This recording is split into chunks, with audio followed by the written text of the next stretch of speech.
Bessiata Dishmaya, dans la suite du Shi'olim sur le silence, dans Netiv HaShtika, dans le Maharal, on avait cité dans le Midrash une histoire qui s'est passée.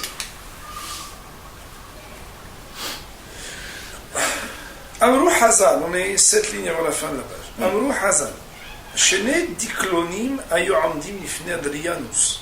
Il y avait deux, on va dire, ministres qui se sont tenus devant Adrien. Et il y avait un qui disait que ce qu'il y a de plus beau, de plus important, de meilleur, c'est la parole. Et l'autre qui disait que c'est le silence. Amar Ehad HaMelech.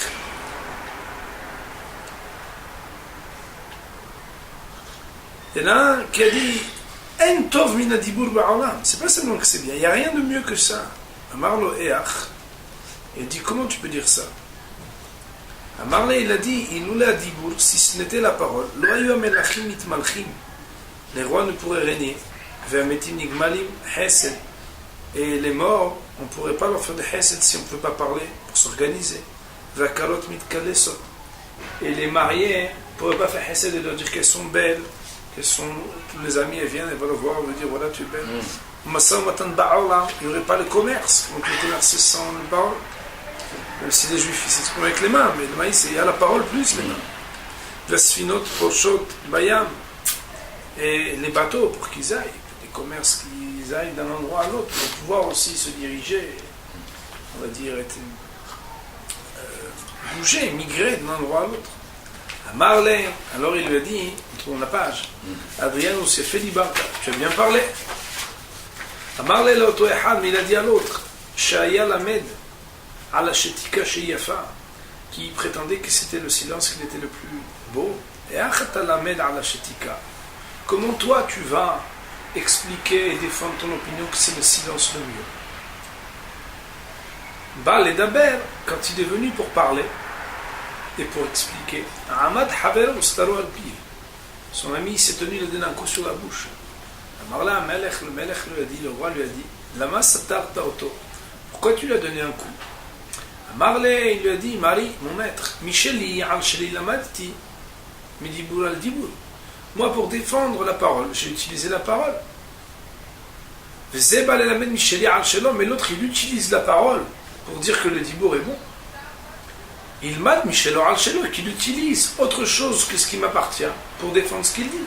Autrement dit, qu'il utilise le silence, mais pas la parole pour défendre que le silence est bon. Ou le fikar, c'est pourquoi Satan dit autant, je l'ai frappé. Ce midrash, il a un mot qui est profond, pour ça qu'on l'a relu, même si la dernière fois on l'avait déjà lu. Pour essayer de comprendre. On va avancer un peu d'abord dans les mots. Abar Shelomo Amelech, il a dit l'homme artichete alem picha. On n'est pas en train de dire que il faut se rendre muet, fete shotek veyoshev, et qu'on reste toujours à se taire. Ela hasoch sefatecha miledaber behaverecha. Mais être capable de retenir ses lèvres pour ne pas parler de l'autre. Et c'est d'ailleurs ce qu'il est marqué, qu'il faut éloigner sa langue du mal. Adkan, voilà les paroles du Midrash. Le Maharal, maintenant, on va essayer, en tout cas, on va essayer nous de comprendre. Lui, il n'essaye pas, il réussit, mais on va essayer de comprendre ce qu'il dit. Il dit, venir, il semble que l'auteur de ce Midrash, Baal Omar, vient nous enseigner qu'il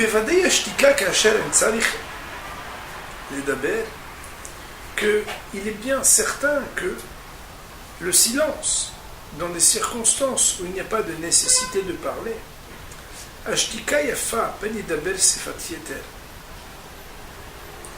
le silence à ce moment-là est bon, voire de peur que quoi? Qu'il parle sfat yeter, des choses supplémentaires. Mais davar mashayno raoui le daber, de choses dont normalement on ne peut pas parler. Et là, mais alors quelle est la limitation?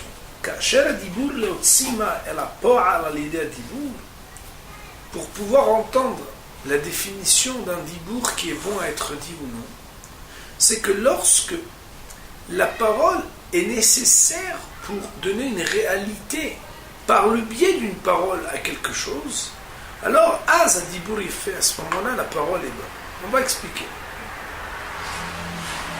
Cela veut dire comme ça. Lorsque des choses sont évidentes, on le verra un peu plus tard, parce qu'on va voir les 5 catégories de paroles. Paroles, on va voir, le Rambam va parler de choses, il va citer ici le Rambam, de choses très intéressantes. Mais, ce dont il est question ici, c'est, comme on l'avait déjà expliqué, ce qu'on appelle Mahashaba Dibur et Maaseh. Il existe une pensée, il existe une parole, il existe une action.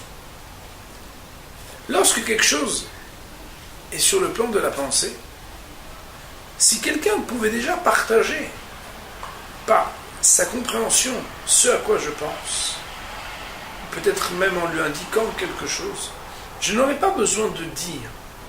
Parfois, on est témoin ensemble d'une situation où par la pensée nous pensons la même chose. Il n'y a pas besoin de parler. Un regard suffit pour partager les mêmes émotions. Des fois, on n'a même pas besoin de voir ce que l'autre dit parce qu'on est témoin de tellement des mêmes choses, belles ou moins belles, magnifiques ou horribles, que la parole ici ne sert à rien. Il existe par contre des situations où des échanges, où sans dire ce que l'on va dire par la parole, on ne pourrait pas réaliser, donner une réalité, c'est pour ça qu'on dit réaliser, donner une réalité à la chose. D'ailleurs, on le sait bien, le mot davar, il veut dire parole, il veut dire aussi chose, parce qu'on donne une réalité aux choses lorsqu'on les exprime. Aussi, nous dit le Rav, ce qu'il est de la pondération de celui qui doit parler, c'est de se demander, est-ce que la parole ici est nécessaire ou elle est juste suffisante, si on pourrait dire des choses ainsi. Et là, nous dit le Rav, quand la parole, elle est leotzima el hafo'al, pour donner une réalité de quelque chose qui était enfoui, parce qu'on a déjà dit l'autre jour que la parole, elle révèle, parce qu'il y a des choses à l'intérieur, la parole est là pour révéler quelque chose d'intérieur. Lorsque c'est nécessaire de le réaliser, de le sortir, alors à ce moment-là, Az Adibour est fait, le Dibour est fait. Ou l'écart. C'est pourquoi dans l'échange qui a été cité dans le Midrash, Amélit Sacheni, le deuxième ministre, là, Bal Lamed ala Shetika chez Yafa, il venait enseigner que le silence était meilleur, même quand c'est pour réaliser quelque chose qui était nécessaire. Malgré tout, il voulait dire que le silence est toujours mieux que parler.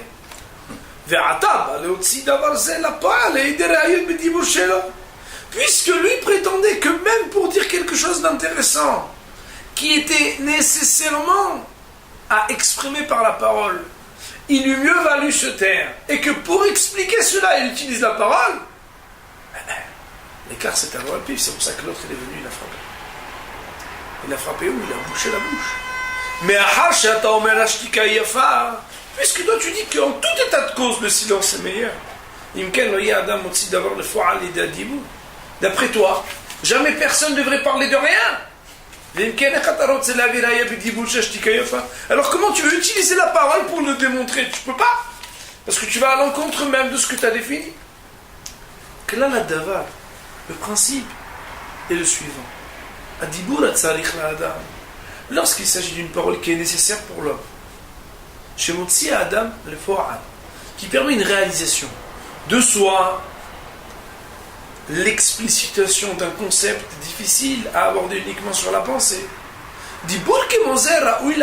Une parole de cet ordre, elle est bien sûr vouable, elle est importante, elle est bonne.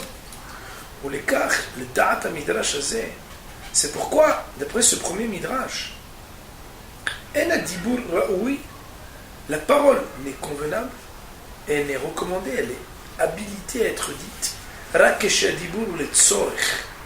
uniquement lorsqu'il y a une nécessité à la parole, ou et qu'il existe dans cette parole prononcée le fait d'être motzi mikoach à la fois, il y avait quelque chose qui était en potentiel, en possibilité, et qu'il faut d'être dit, manquer à être réalisé, que l'on va dire qu'Hachel a dit la fois, que Béhémet, lorsqu'il va le dire, quelque chose qui va se passer, et quelque chose qui va se réaliser. Stam. On le voit bien, il y a des minhagim bizarres, des salutations formelles, font qu'un simple signe ou une parole dite donne une réalité différente aux choses. Il y a dans les cérémonies même les plus laïques, des cérémonies d'engagement, où les gens viennent se dire oui à quelque chose. Qu'est-ce que ça veut dire? Ils se diront oui, tu l'as dit. Qu'est-ce que vous dites? Il dit oui. Il existe au moins un constat que la parole a une force particulière de donner une certaine réalité aux choses. Dans la Torah, les choses sont beaucoup plus claires, puisque par les shevuot, les serments, qui engagent d'après la halakha, par les nedarim, les vœux, ou bien encore par toutes sortes d'engagements, tout simplement par la tefila, il y a une réalité de kilva avec un Kadosh Baruch Hu, de rapprochement. L'on voit que la parole a lieu d'être prononcée, d'être dite, lorsqu'elle réalise quelque chose qui manquerait si jamais on ne la prononçait pas, on ne la disait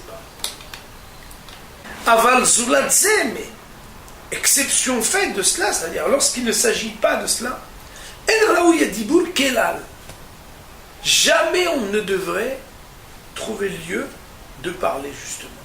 La parole n'est pas justifiée lorsqu'elle n'est pas nécessaire. J'ai écouté il n'y a pas très longtemps un rave du quartier, Hacham Gadol, le Rav Chaim, le Rav Zev Chaim. Il a dit, et Bémet, ça m'a fait penser à ce Maharal que nous étions en train d'étudier, donc je l'ai mis dans mon baluchon, j'attendais de le sortir après Pessah. Il a dit que, après la Shoah,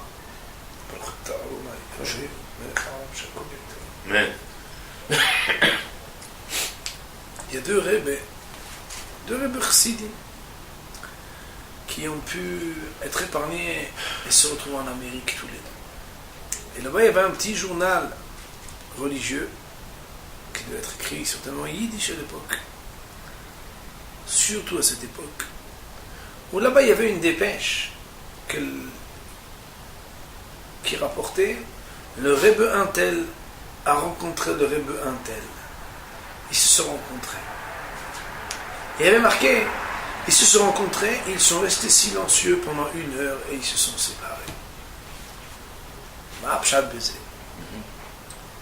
Mais là, on comprend qu'ils se sont rencontrés. Quand on dit des grands hommes, ils se sont rencontrés, ils ont parlé de ceci, ils ont parlé de cela. Son homologue, je ne sais pas quoi, vous vous rappelez certainement de ce genre de discours. Il a rencontré son homologue français, son homologue, ils discutaient. Ou bien d'autres ils discutent d'une souga. Mais là, on nous raconte qu'ils se sont rencontrés et qu'ils n'ont pas dit un mot pendant 1 heure ou une demi-heure. Et dit le Rav, ils se sont exprimés de la manière qu'il était nécessaire de s'exprimer selon ce qu'ils avaient à se dire. Autrement dit, chacun venait de perdre toute sa famille dans la Shoah, ils se rencontrent. Ça leur fait de la chaleur de se rencontrer, ça leur fait du bien. Mais y a-t-il des mots qui sont dissibles, nécessaires ou certainement de trop lorsqu'on se rencontre dans ces situations? Eh bien, peut-être faire un parallèle, à se dire que dans la vie, on doit mesurer à quoi sert ce que je vais dire. À quoi sert ce que je vais dire? Il y a un rave que je vais écouter, que j'apprécie particulièrement.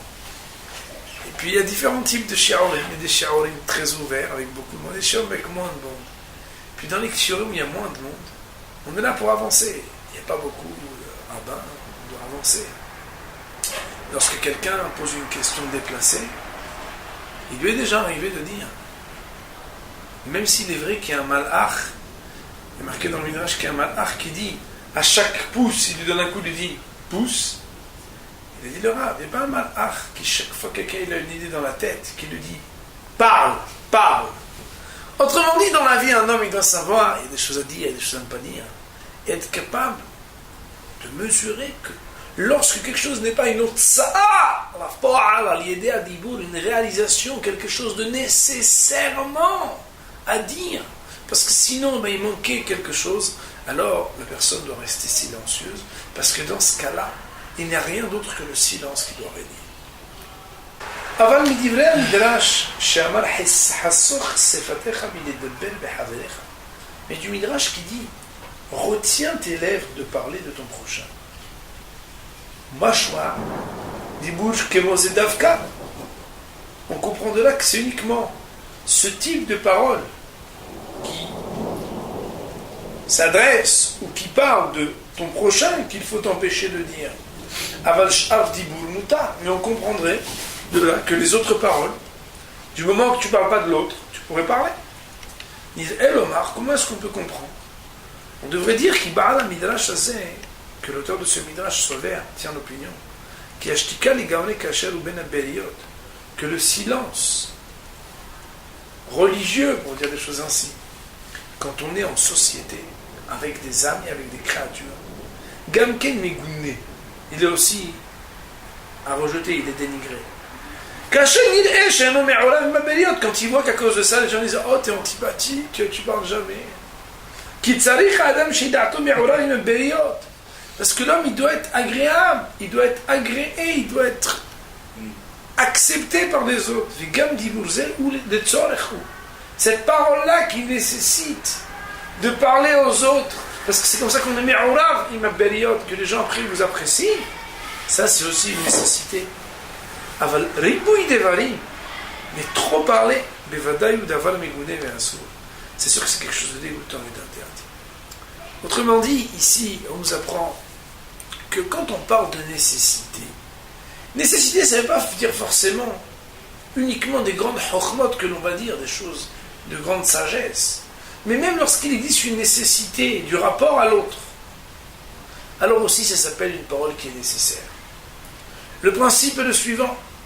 Quand il manquait quelque chose sans que je parle, et que par mon dibour, j'apporte quelque chose qui était nécessaire par la parole et pas autrement, alors la parole, bien on peut l'utiliser. C'est là où la parole a sa place. Par contre, lorsque la parole, premièrement, n'ajoute rien, qu'on la dise ou qu'on la dise pas, il ne manque rien.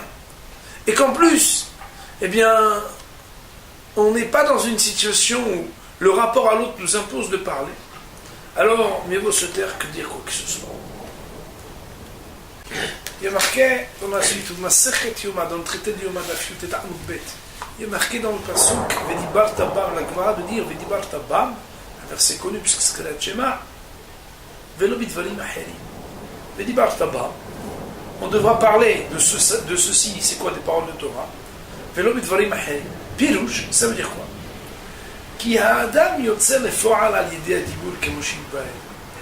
L'homme, il se réalise, c'est-à-dire que les kohot qu'il a à l'intérieur, il les réalise grâce au dibour, comme on a expliqué. Autrement dit que l'intériorité, la vie intérieure, c'est la vie be'etzem.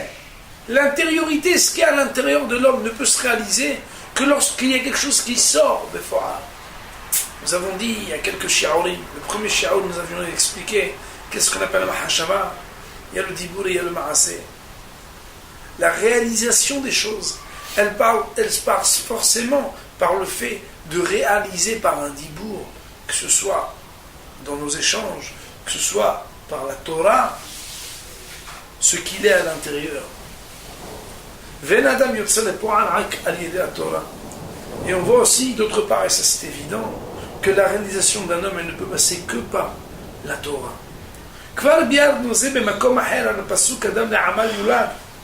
il y a un verset qu'on a déjà expliqué, nous dit le Rav, qui dit Adam le'amal yulad, l'homme a été créé le'amal, pour l'effort. Chez Adam nivra al inyan zeh, chez Yetzel fo'al al yedé divrei Torah, que l'homme a été créé pour se réaliser par le biais de la Torah, c'est-à-dire se fatiguer par l'effort avec la Torah. Et d'abord nous le constatons, mais il va le ramener d'un verset. Comment est-ce qu'on peut s'efforcer dans la Torah? Par la parole de la Torah. Comme d'ailleurs il est marqué dans le verset, l'effort de l'homme se mesure par sa bouche, pas par ses biceps, comme dirait l'autre. D'ailleurs, on sait bien que la Gemara nous dit, et c'est, dans le Rambam c'est mentionné, la Gemara de Megillah qui dit que elle est la Torah pour celui qui est les Motzaehem, les Motzihem, les Motziim Bipiv. Ça veut dire que la Torah, elle ne fait grandir que celui qui c'est-à-dire qui fait l'effort aussi de parler par sa bouche. Ça veut dire que la Torah, on ne peut pas l'étudier juste en regardant avec ses yeux. Il faut exprimer quand on étudie. Et mamash, à la différence des maisons profanes, chez les nations, on étudie dans les grandes bibliothèques où on n'a même pas le droit d'éternuer parce qu'ils ont 2 ans de plus que le bac. Dans un Beth Midrash, même quand quelqu'un il est tout seul, il chante et il parle la Torah.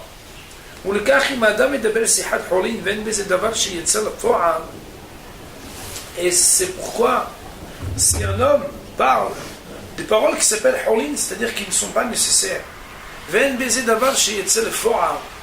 et qu'il n'y a pas de réalisation, c'est-à-dire que ça ne change rien, il n'y a rien de plus qui s'est passé entre le stade où il n'avait pas parlé, le stade où il a parlé,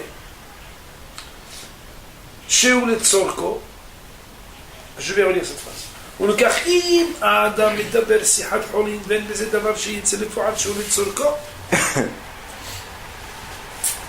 Lorsqu'un homme utiliserait la parole pour autre chose que son besoin nécessaire ou sa réalisation, à propos de cela, il est dit, on devra parler de la Torah et rien d'autre. Ce qui est intéressant ici, c'est que le Rav, il n'exclut pas de pouvoir parler d'autre chose que de Torah. Mais il dit que, si un homme il a une nécessité, alors ne pas parler aussi, c'est une bêtise. Mais soit sa nécessité, son besoin, soit des paroles de Torah, c'est uniquement dans ces 2 cadres-là que peut se dire une parole. Une parole, elle se dit quand elle est nécessaire, quand elle réalise, quand elle vient pour une nécessité ou pour un besoin. Sinon, une parole ne doit en rien être prononcée. On a appris donc aujourd'hui que pour pouvoir mesurer si une parole doit être dite ou non, on doit savoir est-ce qu'elle transforme, qu'il y a une réalité après qu'on l'ait dite qu'il n'y avait pas avant. Est-ce qu'il y a une réalisation de quelque chose? Est-ce qu'il y a l'expression d'un besoin, d'une nécessité ou d'un apport ou non?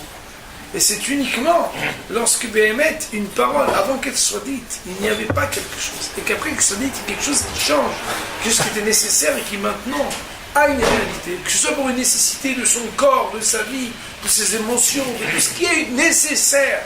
Ou bien, mieux encore, c'est lorsque on parle des paroles de Torah, tout ça entre dans la même définition de ce qui est une parole vouable. Lorsque on n'est pas dans ce cas de figure, alors, il a failli à Shetika, il vaut mieux être le roi du silence.